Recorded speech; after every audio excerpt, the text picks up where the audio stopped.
നമസ്കാരം. ഭൂട്ടാൻ നേപ്പാൾ അതിർത്തികൾ വഴി ഇന്ത്യയിലേക്ക് അത്യാധുനിക ആഡംബര SUV-കൾ കടത്തുന്ന അന്താരാഷ്ട്ര കള്ളക്കടത്ത് സംഘത്തെ തകർക്കാൻ കൊച്ചി കസ്റ്റംസ് പ്രിവന്റീവ് കമ്മീഷണറേറ്റ് ആവിഷ്കരിച്ച ഓപ്പറേഷൻ നുംഗൂർ അന്വേഷണത്തിൽ വലിയ വഴിത്തിരിവ്.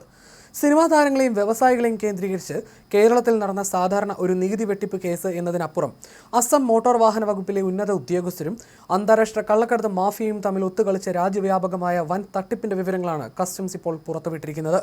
ഭൂട്ടാൻ വഴി കടത്തിയ വണ്ടികൾക്ക് ലക്ഷദ്വീപിന്റെ വ്യാജവിലാസത്തിൽ അസമിൽ വെച്ച് രജിസ്ട്രേഷൻ ഒപ്പിച്ച് നൽകുന്നതായിരുന്നു ഇവരുടെ തട്ടിപ്പ് രീതി.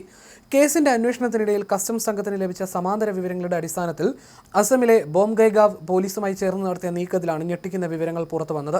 വ്യാജമായി ചമച്ചതായ രേഖകൾ ഉപയോഗിച്ച് ബോംഗൈഗാവ് RT ഓഫീസിൽ മാത്രം 464 ആഡംബര വാഹനങ്ങളാണ് നിയമവിരുദ്ധമായി രജിസ്റ്റർ ചെയ്തിട്ടുള്ളത്.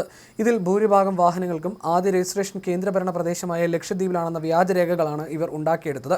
ഇതേ തുടർന്ന് Bongaigaon DTO Deepak Podavari, joint DTO എന്നിവരുൾപ്പെടെ 9 പേരെ അസം പോലീസ് അറസ്റ്റ് ചെയ്തിരുന്നു. ഇതിന് പിന്നാലെ കള്ളക്കടത്ത് വാഹനങ്ങൾക്ക് വ്യാജ രജിസ്ട്രേഷൻ നൽകാൻ നേരിട്ട് ഒത്താശ ചെയ്ത കുറ്റത്തിന് DTO ദീപക് പൊദാവരിയെയും മറ്റ് 4 പേരെയും കൊച്ചി കസ്റ്റംസ് പ്രിവന്റീവ് വിഭാഗം ഔദ്യോഗികമായി അറസ്റ്റ് ചെയ്തിരുന്നു.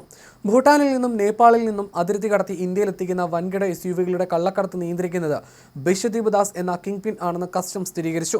ഡൽഹി സ്വദേശിയായ ഒരു ഏജന്റ് വഴി ബിശ്വദീപ് ദാസ് കടത്തിക്കൊണ്ടുവരുന്ന ഈ ലക്ഷറി വാഹനങ്ങൾ കേരളത്തിൽ വിതരണം ചെയ്തിരുന്നത് കോഴിക്കോട്ടെ പ്രമുഖ ആഡംബര കാർ വിൽപ്പനക്കാരായ MS റോഡ്വേ കാർസ് വഴിയായിരുന്നു.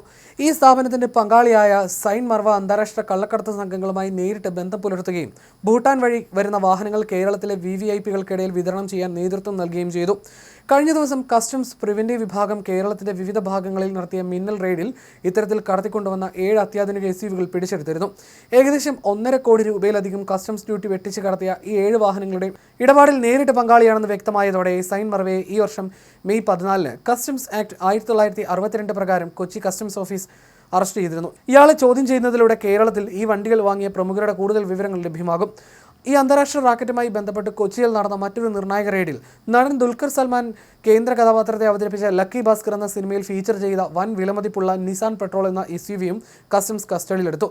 കളമശ്ശേരിയിലെ സിഗ്നേച്ചർ കാർസ് ഉടമ എൽദോ പോൾ എന്നയാളുടെ പക്കൽ നിന്നാണ് കൊച്ചി കസ്റ്റംസ് പ്രിവന്റീവ് കമ്മീഷണറേറ്റ് ഈ വാഹനം പിടിച്ചെടുത്തത്.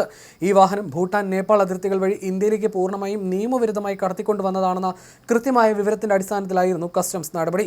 സിനിമയുടെ ചിത്രീകരണത്തിനായി ഈ വാഹനം ഉപയോഗിച്ചതുമായി ബന്ധപ്പെട്ട് നടൻ ദുൽഖർ സൽമാനിലേക്ക് നേരിട്ട് അന്വേഷണം നീളുന്ന തരത്തിൽ മുൻപ് ചില വാർത്തകൾ പ്രചരിച്ചിരുന്നെങ്കിലും വാഹനം നിലവിൽ പിടിച്ചെടുത്തിരിക്കുന്നത് കൊച്ചിയിലെ കാർ ഡീലറായ എൽദോ പോളിന്റെ പക്കൽ നിന്നാണെന്ന് കസ്റ്റംസ് രേഖകൾ വ്യക്തമാക്കുന്നു. ഈ വാഹനം ഭൂട്ടാനിൽ നിന്ന് ആര് വഴിയാണ് കൊച്ചിയിൽ എത്തിച്ചതെന്നും സിനിമയ്ക്കായി ഇത് വാടകയ്ക്ക് എടുത്തതാണോ അതോ മറിച്ചു വിൽക്കാൻ കൊണ്ടുവന്നതാണോ എന്നതിനെക്കുറിച്ചും കസ്റ്റംസ് വിശദമായ അന്വേഷണം നടത്തി വരികയാണ്. കസ്റ്റംസ് ഡ്യൂട്ടി ഇനത്തിൽ വലിയ തുക വെട്ടിക്കാൻ സിനിമാ മേഖലയിലെയും കാർ ഡീലിംഗ് രംഗത്തെയും പ്രമുഖർ ഈ അന്താരാഷ്ട്ര മാഫിയയെ എങ്ങനെ ഉപയോഗപ്പെടുത്തി എന്നതിൽ വരും ദിവസങ്ങളിൽ കൂടുതൽ വ്യക്തത വരും.